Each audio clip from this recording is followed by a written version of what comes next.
Momento debe estar volando ya hacia los Estados Unidos. Hace muy poquitito que nos las dio, hoy mismo. Mírenla. Presidente, gracias por recibirnos una vez más. ¿Cómo se siente? ¿Cómo siente la presión que debe haber a una semana de haber ganado la elección y a 15 días de asumir como presidente? ¿Cómo sentís la presión? En primer lugar, gracias por la visita, Luis. Es un placer tener esta conversación contigo. Segundo, no siento presión. A mí los argentinos me encomendaron un trabajo y nosotros estamos haciendo todos los esfuerzos para que ese trabajo sea hecho de manera óptima. Estamos armando un equipo de lujo y la realidad es que no lo sentimos como una presión. Es un trabajo del cual hay que hacerlo y lo pensamos de esa manera. ¿Por qué le estás diciendo a tu mesa chica que presten la atención a un par de datos? Uno, el riesgo país, y otro, el aumento de la cotización de las empresas argentinas en Buenos Aires y en la Bolsa de Nueva York. Bueno, eso es muy importante porque lo que va a marcar... Está claro que estamos frente a una situación extremadamente complicada. Argentina está al borde de la crisis más importante de su historia, combina lo peor de la previa del Rodrigazo del 75, con el desequilibrio en el balance del Banco Central que teníamos en el año 89 previo a la hiper de Alfonsín, y con indicadores sociales peores que los que teníamos en el 2001. Por lo tanto, estamos frente a una situación extremadamente delicada. Inexorablemente el ajuste va a haber que hacerlo.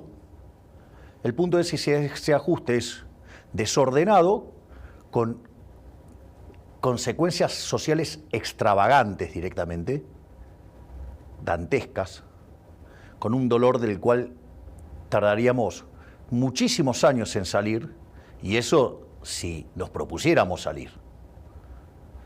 Que es algo que no necesariamente tiene que suceder eso. Puede pasarte como Venezuela y te vas a cualquier lado. O alternativamente hacer el ajuste como corresponde, poner la macroeconomía en orden, y eso evidentemente también va a tener consecuencias negativas, pero son transitorias. Y una vez que se acomoda la macroeconomía, se dan las condiciones para que todo vuelva a estar mejor. ¿Por qué es tan importante este indicador? ¿El de riesgo país o Bueno, están relacionados. En realidad, cuando baja el riesgo país, lo que te está pasando, que es la contracara de que están subiendo el precio de los bonos, quiere decir que la tasa de interés está bajando. Y cuando la tasa de interés está bajando, pero por condiciones naturales, no por algo artificial generado por el gobierno, todos los activos de la economía valen más. Que eso es lo que vos ves en materia de los precios de las acciones. Vos fíjate que el riesgo país pasó de niveles de 2.700 a estar debajo de 2.000. 1960 el viernes. Exacto, casi comprimimos 800 puntos básicos de riesgo país.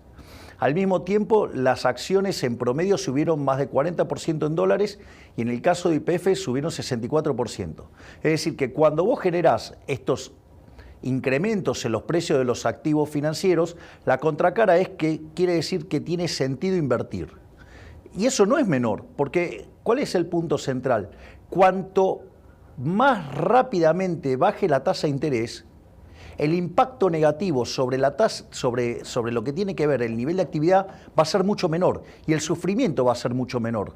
Por lo tanto, esto nos ha dado mayores fuerzas para redoblar nuestra apuesta en favor del equilibrio fiscal y del respeto de los derechos de propiedad a rajatabla, porque evidentemente el mercado leyó la señal a la perfección, por lo tanto nosotros vamos a avanzar en esta agenda de una manera inclaudicable, porque si nos acompañan los mercados financieros y las tasas de interés caen, va a ser doloroso, pero va a ser mucho menos doloroso. Es decir, cuanto más caiga la tasa de interés, menos va a doler. Menos recesión, digamos. Exactamente. Es decir, vas a tener una V, pero La profundidad de la B corta va a depender de cuánto baja la tasa de interés. Si baja poco, va a ser muy aguda.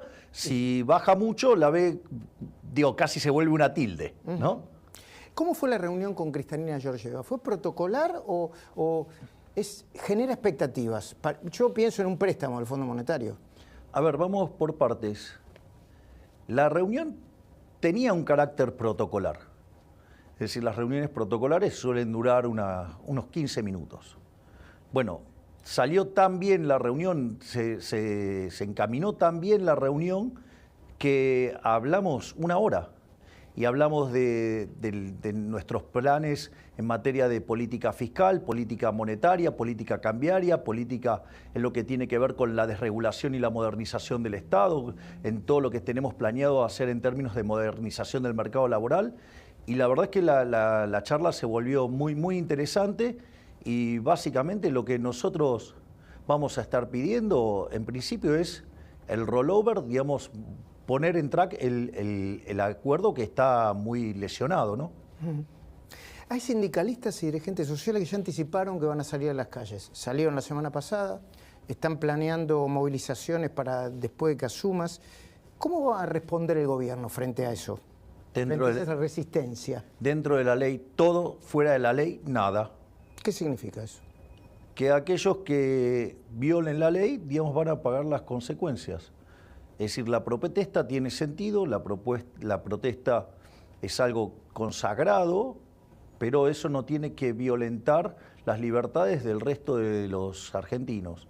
Por lo tanto, y yo creo que además, en la medida que comprendan la naturaleza del desequilibrio que enfrenta la economía argentina, ahí también nosotros vamos a tener que hacer un gran esfuerzo en saber comunicarlo bien.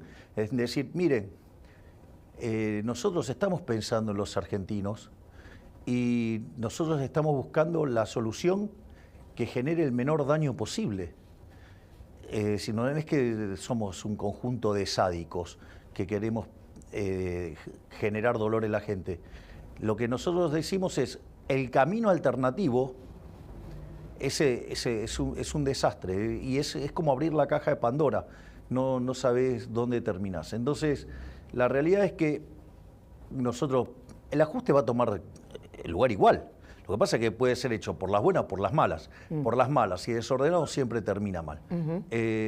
Nosotros proponemos un camino que una vez que pongamos en caja la macroeconomía, que la tasa de inflación empiece a ceder, que los salarios reales y la actividad empiecen a mejorar, con la consecuente caída de pobreza e indigencia, eso nos va a permitir abrir las bases o sentar las bases de un proceso de crecimiento genuino.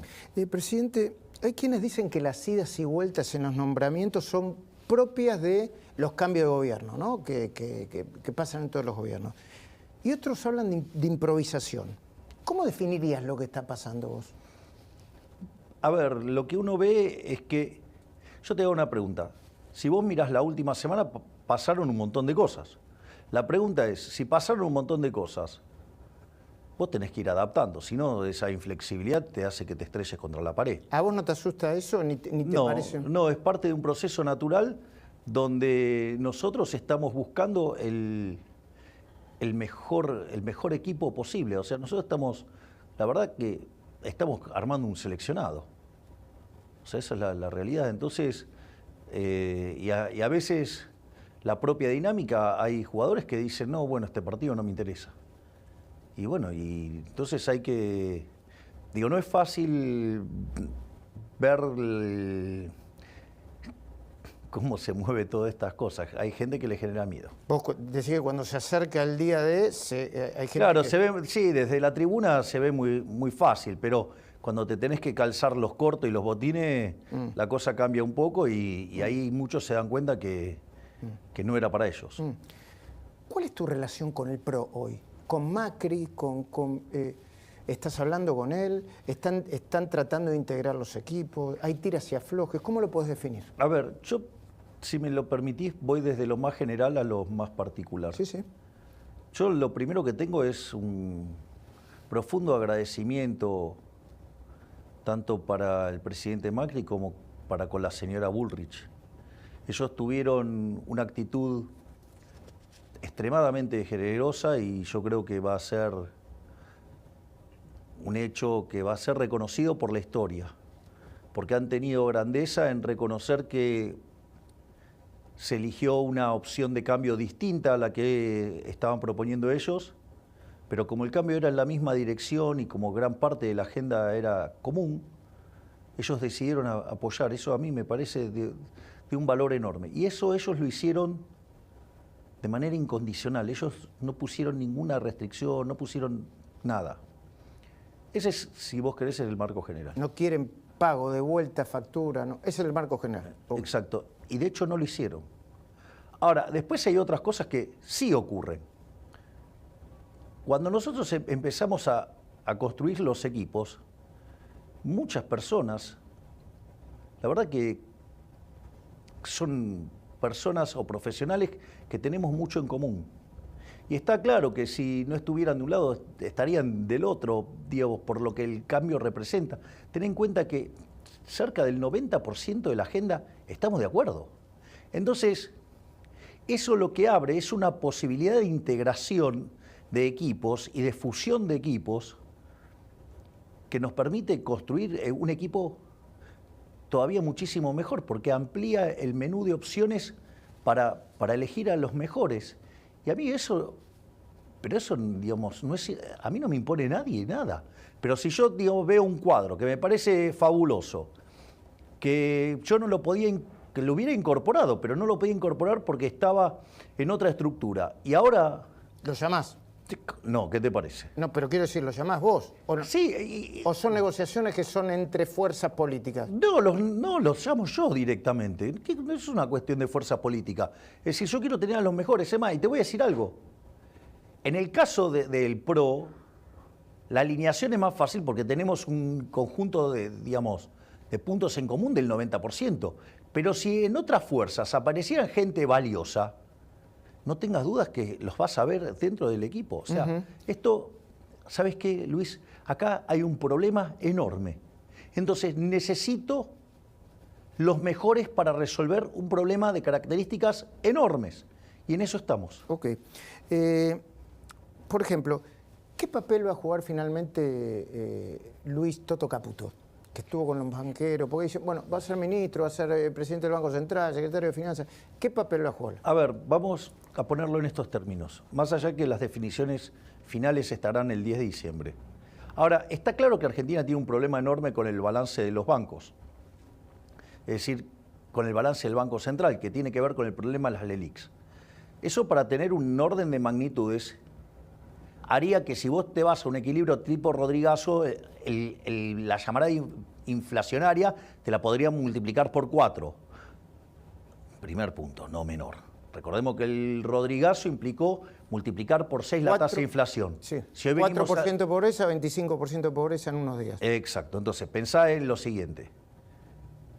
Si el Rodrigazo implicó multiplicar por 3 la tasa de inflación, por lo menos estaríamos hablando de un 1800%. Sí, no, discúlpame. No. Por 6 sí, 1800. Ahora, pero además el problema es del doble del que teníamos en el Rodrigazo, con lo cual estaríamos en 3600. Bueno, ahora ponele un problema en el balance del Banco Central que te la multiplique por 4. Listo, es un desastre. Tenés que desarmar la bola del LELIQ por 25.000 millones de dólares aproximadamente. Exactamente. El equivalente. ¿Para qué? Para evitar la hiper. Es clave para evitar la hiper. Digamos, es fundamental. Y al margen de eso, porque además te permite abrir el cepo, y eso hace que te baje la tasa de interés, que te aumente la actividad económica, que te rebote el empleo y que te mejore los salarios reales. Que vayas a una hiper como la que acabas de describir. Exacto. Entonces, necesito a alguien que tenga una muñeca financiera experta. ¿Para qué?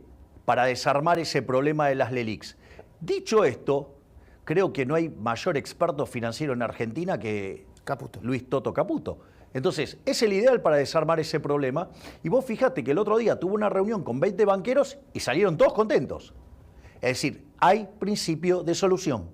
Esa también es una excelente noticia. ¿Y a vos no te importa tanto que sea ministro o secretario de Hacienda? O, Bueno, eso se va a definir conforme a cómo haya que acomodar el organigrama para mejorar la solución. Incluido el presidente del Banco Central. Incluido el presidente del Banco Central. Que parece que iba a ser uno y después va a ser... Bueno, está bien, digo, ese tipo de cuestiones ocurren y lo que hay que entender es que esto es un proceso.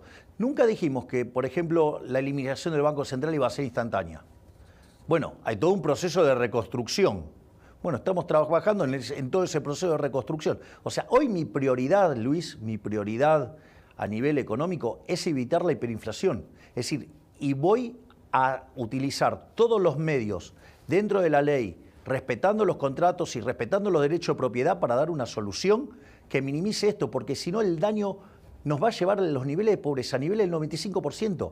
Entonces, la verdad que los detalles de 25º orden y que la discusión de... ¿Sabes qué? No me importa. El Congreso... Yo tengo que resolver un problema grave. Sí, sí. El Congreso es importante. Y más allá de los nombres que aparecen y que se disputan, está Cristian Ritondo, Florencio Randazzo, hay un diputado de la Libertad Avanza que están entre los nombres que lo pueden ocupar. ¿Qué vas a decidir vos ahí? Ahí la decisión también va a ser de la fuerza, yo supongo, de la fuerza con la que discuta y tuya. Bueno, pero... La decisión del presidente de la Cámara va a ser tuya. Bueno, pero ahí lo que nosotros vamos a buscar es el mejor equilibrio político para que las leyes tomen curso. Es decir, nosotros... Gobernabilidad. Exactamente. Nosotros, pensá que nosotros el día 11 entra un paquete enorme de leyes con toda la reforma del Estado y un montón de leyes asociadas a ello. Por lo tanto, no es que nosotros vamos a esperar a marzo, no, que vengan las ordinarias, no. Vamos a llamar a sesiones extraordinarias y vamos a tratar todos estos temas porque es urgente, no podemos esperar hasta marzo. ¿Sabes por qué? Porque en marzo empieza a caer la demanda de dinero. Por lo tanto, más vale que los problemas del Banco Central los resolvamos cuanto antes y no solo eso, sino que además empecemos a resolver la cuestión fiscal para que no solo frenar con la emisión contra déficit fiscal, sino también para que, como la inflación está tomando curso, limpiar el sobrante de dinero por suba del PBI nominal. ¿Vos te referís a eso cuando hablas de plan de shock? Sí, ¿De claro. qué hablas cuando hablas de shock? Cuando yo hablo de plan de shock, hablo de poner en caja las cuentas públicas, hablo básicamente de lo que tiene que ver con la solución de las LELIQs, arreglar el balance del Banco Central y una vez que eso lo tenemos encaminado, empezar a abrir el cepo y ir hacia una unificación cambiaria. ¿Qué vas a hacer con las provincias? ¿Con la coparticipación? ¿Con algunos fondos? ¿Con los fondos discrecionales como los ATN? ¿Con fondos que piden las provincias porque no se los dan? Bueno, lo primero que hay que entender es que la coparticipación está fija, o sea, eso es una cuestión. Y de hecho la Constitución del 94 dio un mandato para arreglarla y todavía no se arregló. Bueno, eso tiene esa dinámica y está explicitado en la Constitución cómo se arregla. Por lo tanto, digo, no puedo hacer nada al respecto. Ahora, lo que sí... Te doy ejemplo. Pero las transferencias discrecionales, bueno... Acá lo que hoy manda es el criterio de la caja. Acá, Luis... ¿En qué sentido? Que no hay plata. Entonces yo no te puedo dar la plata que no tengo. Yo no puedo darte plata para que después darme vuelta e ir al Banco Central y pedir imprimir dinero. No, se acabó. Eso no es una solución. Lo que tenía, por ejemplo, la provincia de Buenos Aires hasta hace 5 minutos. Bueno, yo no voy a utilizar el Banco Central para engañar a los individuos. Vamos, responsabilidad fiscal, todos tienen que poner las cuentas en orden. Las transferencias discrecionales, hasta que no lleguemos a una caja nula, no va a haber para nadie. ¿Qué significa una caja? No voy a ver, que el resultado financiero sea nulo. Es decir, entonces, porque vos cuando el resultado financiero es negativo te tenés que endeudar. Esa deuda puede ser con el mercado o puede ser con lo que es la emisión monetaria, que es endeudarte contra el Banco Central. ¿No vas a emitir para...? Es que quiero cortar con la emisión monetaria. Entonces, fíjate que yo estoy cortando con la emisión monetaria, porque si hacemos el resultado fiscal neutro, ¿no? O sea, que no emitís más por el fisco, y además resolvés el problema de las LELIQs, ese crecimiento endógeno de la cantidad de dinero también lo frenás. Entonces, se corta con la emisión monetaria. Y ahí ya, vos lo sabés, tenemos que esperar entre 18 y 24 meses para exterminar la inflación. Pero, por ejemplo, ¿qué va a pasar? Viste que el gobierno central, el que termina, le quitó fondos de coparticipación a la ciudad de Buenos Aires para dárselo a las provincias. Ahí vas a tener que bueno, eso es, digamos, yo en eso ¿Se lo vas a devolver o no? Yo me manifesté en contra, digamos, cuando pasó eso. Así es que yo apoyé el planteo de la ciudad, digamos, a pesar de que tenía una diferencia profunda con el jefe de gabinete. Pero eso, digo, lo que está mal, está mal. O sea, y eso, bueno, se tendrá que arreglar y de vuelta. Pero lo que quiero que quede claro también, que quizás es más importante, acá hay cambio de régimen. Acá hay cambio de régimen. ¿Qué significa eso? Vamos a poner de patas para arriba la organización económica. Es decir, esta organización económica nos está llevando a ser el país más miserable del mundo. Luis, nosotros entramos al siglo XX siendo el país más rico del mundo. No puede ser que hoy seamos 130, tengamos cerca del 50% de pobres y más de 10% de indigentes. No puede ser, no puede ser. Yo no quiero una Argentina que sea la villa miseria más grande del mundo. Entonces, bueno, pero para eso tenés que hacer un cambio de régimen. Bueno, nosotros estamos proponiendo un cambio de régimen que implica volver a abrazar las ideas de la libertad. Y todo el conjunto de reformas va a estar destinada ¿a qué? A incrementar la libertad. ¿Por qué? Porque aquellos países que son más libres son 8 veces más ricos que los reprimidos. A ver, el gobierno que se va, ¿está colaborando con la transición? Yo tengo datos de gente que meten por la ventana todos los días, a esta hora, un domingo, por ejemplo. ¿Qué van a hacer con eso ustedes? ¿Tienen los papeles? ¿Los van a pedir? Mira, que lo sigan haciendo. Nosotros vamos a un cambio de régimen y vamos a poner las cuentas en orden. Vamos a modificar, ¿sí?, la base contractual de esta economía tal que estén dadas las condiciones para hacer todos los cambios estructurales para que Argentina sea potencia. Nosotros, o sea, con lo cual, ¿sabes qué? No puedo evitar lo que están haciendo, no puedo evitarlo, pero sí... Porque no asumiste todavía. Exacto, pero el 10 de diciembre sí va a depender de mí. Y ahí nosotros tenemos, acá hay algo importante. No solo que vos tenés que saber qué hacer, que es algo muy importante, tenés que saber cómo hacerlo, que también es importante. Pero hay un elemento crucial, fundamental, que es la convicción. A mí me podrás criticar lo que quieras, lo único que no vas a tener duda es que yo estoy convencido.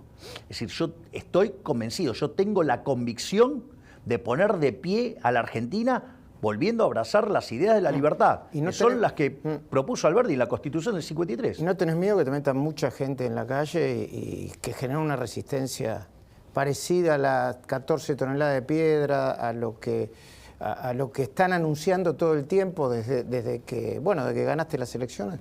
Pregunta, cuando vos tuviste que enfrentarte a un desafío grande y que eso después se materializó en un gran logro para tu vida, ¿fue fácil? Bueno, lo que pasa es que la dimensión de lo que querés hacer vos es un poquitito más grande que cualquier cosa que me haya imaginado en mi vida, por ejemplo, porque sos el presidente. Bueno, quizás soy una persona que tiene convicciones un poquitito más grandes también. Yo estoy convencido. Y lo voy a hacer. Porque es la forma en la cual vamos a poner este país de pie. Fíjate que a lo largo de este devenir de los últimos años, en la cual la dinámica de los hechos, el orden espontáneo puro me puso en un sendero que parecía un sueño al inicio, ¿no? Esta es la idea de llegar a la presidencia y ahora estoy acá. Nadie cree. Bueno, muy poco. Sí, mi hermana. Y el genio de Santiago Caputo. O sea, sacando esas dos mentes brillantes, pero esto es muy importante. Fíjate que yo recurrentemente usé la figura de Pellegrini. ¿Por qué usé la figura de Pellegrini? Porque Pellegrini asume en un contexto de crisis muy profunda y Pellegrini decide hacer lo que hay que hacer. Con lo cual se tiene que comer todos los costos, o sea, le llenaron la cara de dedos. A punto tal que cuando termina su mandato, uno de sus asesores le dice, mire, don Carlos, salga por el costado. Y justo a Pellegrini, que era un señor de carácter fuerte, con lo cual se abrochó el frac, se puso la galera, tomó el bastón y salió por la escalinata principal. Evidentemente, esas 2 cuadras y media la gente le dijo de todo. ¿Cómo lo recuerda hoy la gente? ¿Cómo? El piloto de tormentas. Ese es el modelo. Es decir, alguien que esté dispuesto a hacer lo que tenga que hacer, aun cuando eso implique poner el lomo y que te revienten a palos. Pero, ¿sabes qué? Pero alguien lo tiene que hacer, Luis, alguien lo tiene que hacer. Te doy un ejemplo. ¿Los planes sociales van a ser entregados directamente a los beneficiarios? Porque eso Sí, te va a poner... Sí. Eso va a ser o sea, todos los tipos, qué sé yo, los Beligoni, los Pérsicos, los Grabois de la vida... Me encanta la pregunta porque hay 2 cosas que hay. La primera es, sí, vamos a terminar con los intermediarios para que no sean además utilizados de la manera que son utilizados.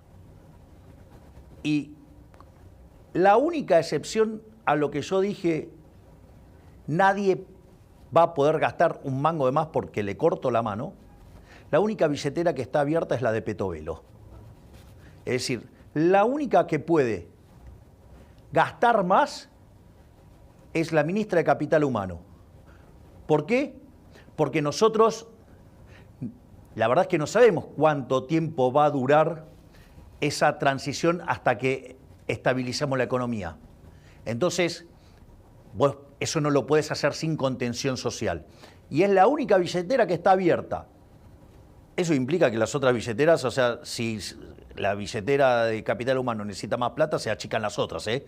No es negociable el resultado fiscal. Bueno, pero por ejemplo, la obra pública, que según algunos, yo no sé cómo son los números, pero dice que podrían dejar en la calle, si uno termina con la obra pública ya, no sé, 100.000, 200.000, 250.000 personas. ¿Se va a parar en este mismo instante, a partir del 10 de diciembre? ¿O es otra dinámica? Lo que manda es la caja. Si vos, digo, de vuelta, suponete que, Dios no quiera, ¿no? Digo, es un ejemplo, te cayeran a la mitad los ingresos. Digo, vos no venías ahorrando el 50%, así que primero te vas a comer el ahorro y segundo, ¿qué es lo que pasa? Entre comer y pintar la casa, ¿qué haces? Comer, voy a comer. Bueno, entonces voy vamos a tratar de comer. Bueno, mientras que no tengamos plata, no pintamos la casa.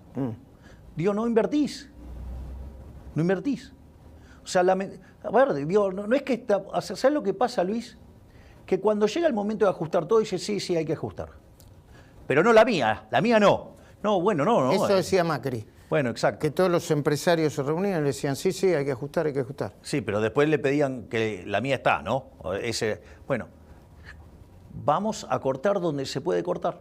Digamos, todas las partidas que se puedan cortar, se van a cortar. O sea, hay que entender que no hacerlo, porque así todos tienen alguna justificación para que su partida no se toque. Pero si no lo hacemos, el tamaño de la crisis que vamos a tener va a ser homérico. Es decir, y entonces ni Cíclope ni un ejército de cíclopes lo va a resolver. Entiendo. No nos metamos empresa por empresa, pero vos dijiste en algún momento, creo que lo seguís sosteniendo, vamos a privatizar todas las empresas del Estado que se puedan privatizar. Todo lo que se pueda privatizar, lo vamos a privatizar. O sea, la función del Estado no es ser empresario. No es ser empresario, porque la lógica del empresario, lo que lo mueve... ¿Sabes cuál es? ¿Conoces el chiste ese? ¿Cuál es el órgano más sensible del ser humano? La billetera. El bolsillo, claro. Bueno, el empresario lo tiene exacerbado. Entonces, si vos tenés pérdidas, ¿qué es lo que pasa? Perdés tu capital. Entonces te movés y le buscás la vuelta, salís, no sé, hacés lo que fuera, pero... Y de última, si perdés, el problema te queda en vos. El problema con el Estado es que cuando pierde plata, te pasa la cuenta y se agranda encima. Entonces, no funciona, el sistema de incentivos no funciona. Es un oxímoron hablar de empresa del Estado, no existe eso. Entonces, todo lo que está, digamos, se pueda traspasar al sector privado, va a ser traspasado al sector privado. Ahora, tiene dinámicas, o sea, eso no es un proceso instantáneo. Por ejemplo, el caso YPF. El caso YPF, nosotros tenemos todo un programa de racionalización de YPF, ¿sí? De ponerla en caja y después venderla bien, no, digamos, o sea, vender el estropicio que hizo Kicillof. ¿Me comprendés? Se entiende. 2 o 3 preguntas más porque ya se nos está acabando el tiempo y agradecemos. Estás por viajar en unos minutos. ¿Dónde y para qué? Lo que puedas contar. Sí, el viaje, ahora primero voy a New York. Voy a Loel, voy a ir a rezar. ¿Qué es el Loel? El Loel es el lugar donde rezaba el Rebbe.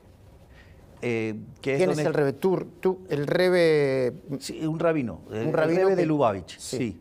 Que falleció en 1994. Exactamente. Digamos que ha sido un hombre de gran influencia a nivel mundial, una persona muy espiritual, y él rezaba en la tumba de su suegro. Entonces, muchos vamos y rezamos ahí, y bueno, y básicamente voy a ir a dar las gracias porque, bueno, yo ahora lo puedo decir, cuando fui, lo que yo hice fue pedir que me diera sabiduría, coraje y templanza. Sabiduría para separar el bien del mal, coraje para elegir el bien y templanza para sostenerme ahí. Y que, bueno, y aceptar la voluntad del Creador respecto a lo que sucediera y tomar el lugar que el Creador decida.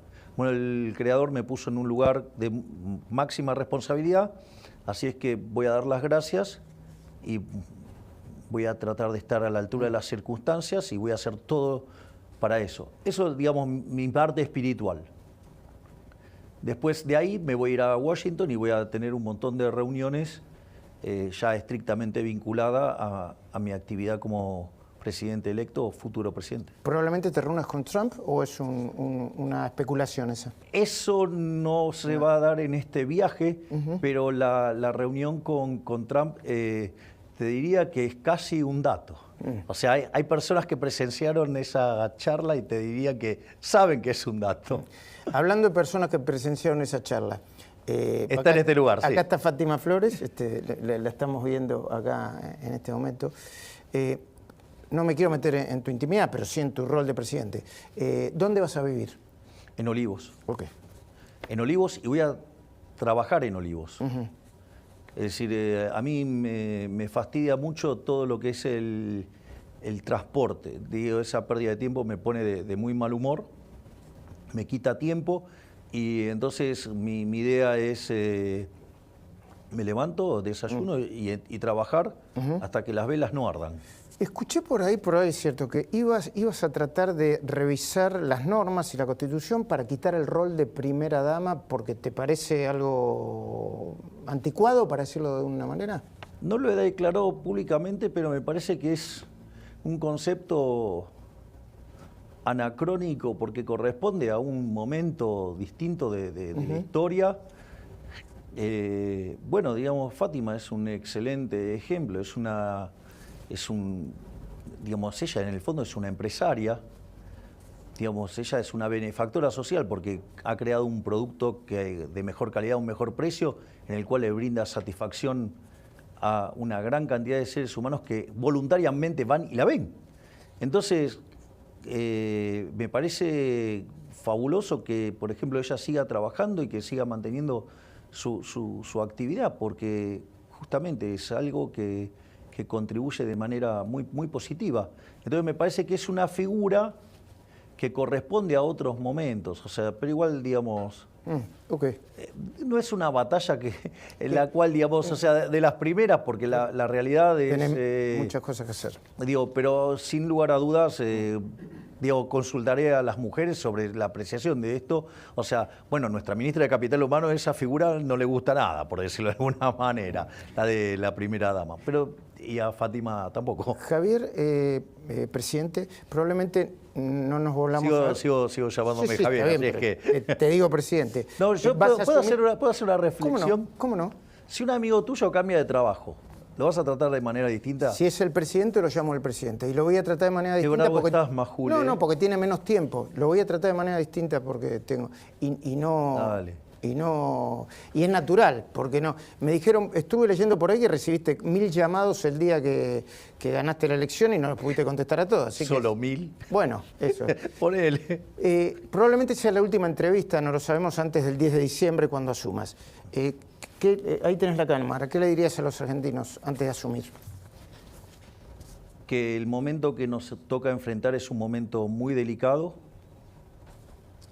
muy duro, muy crítico, que estamos al borde de la crisis más importante de la historia argentina y que me estoy ocupando activamente para elegir a los mejores para no solo evitar esa catástrofe, sino para ponernos de pie e iniciar el proceso de reconstrucción nacional que a la postre nos vuelva el país más rico del mundo. Gracias, Javier. Muchísimas gracias. Gracias, Luis. Muchísimas gracias. Gracias.